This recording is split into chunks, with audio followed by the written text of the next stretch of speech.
अस्सलाम वालेकुम, मैं शाद हुसैन तो साडा YouTube channel Malik Mushtaq vlog video शुरू करने तो पहले सारे यूट्यूब चैनल को कर लो सब्सक्राइब वा करने वीडियो मज़ेदार स्टार्ट।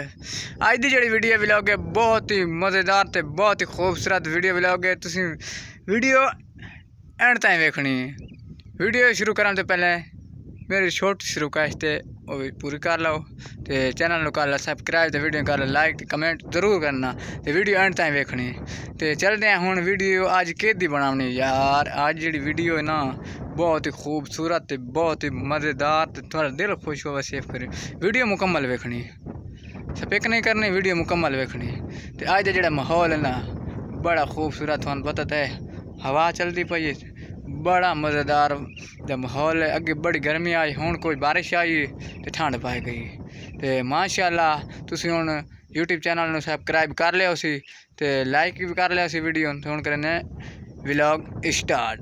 माशाअल्लाह वेदे हैं पिछू माहौल कितना खूबसूरत है, बहुत ही प्यारा। तो आसमान तो चेक कर सकते हो क्योंकि कोई बादल वधा है तो सफा है आसमान। तो साढ़े को बारिश हो जाए अज, पता नहीं थोड़े को हो जाए या कहीं नहीं हो, साढ़े को तो हो जाए माड़ी माड़ी हल्की हल्की बारिश आ जाए। तो माशाअल्लाह प्यारे प्यारे पिछू वेख सकते हो नज़ारा टोटल टिब्बे बन सफा माशाअल्लाह। तो वीडियो मुकम्मल देखनी है, वीडियो स्टार्ट करना है बहुत मज़ेदार है। जिस खाने जिंदगी पहले फिर वेखनी हुई, अगे वेखी हुई हो तो ठीक है, तो नहीं वेखी हो तो पहले फिर वेख लवे वीडियो। वीडियो पूरी वेखनी है, वीडियो स्पेक नहीं करनी। आसमान ते विजिट करे कितना खूबसूरत प्यारा लगता पे आसमान साहब चेक करें। हूँ माशाअल्लाह चेक करने कि हूँ समझते पे जी चीज़ की वीडियो बनाते पे वेखण तो पहले साढ़े यूट्यूब चैनल में जरूर आखिरी बार सब्सक्राइब कर लवे है। तो माशाअल्लाह उस वेखते वक्त भूलना मजा साढ़े चैनल को सब्सक्राइब करना।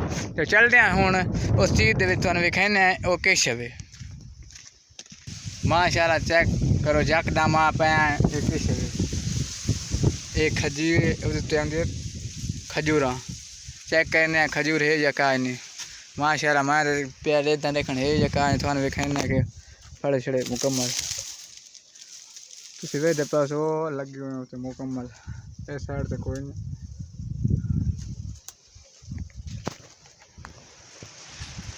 वेख्या वे फिर तो दूजी साइड से आ गए चेक करो थोड़ा भी सीधे पास उत्ते कच्चे कच्चे लगे खड़े होते डोके से पता नहीं तुम कि सरीने अस डोके सरीने खजी सरीने। तो एक खजी के नाल किश लगो है, खजी के नाल किश लगो देखो हल्का लगो है चलता नहीं। एक खजी के नाल हल्का लगो है किस के पानी लाई रहा है खजी।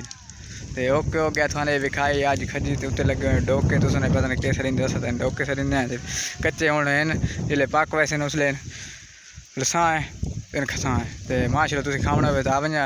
तो हूँ साढ़े यूट्यूब चैनल सब्सक्राइब भी कर लो तो वीडियो जरूर लाइक करे तो सपोर्ट जरूर करें। तो भैन भाईजान अच्छे सपोर्ट करे। ओके अल्लाह हाफिज़ हो गया, अगली वीडियो जरूर मिलता है तो सपोर्ट जरूर करना इस वीडियो। ओके अल्लाह हाफिज़।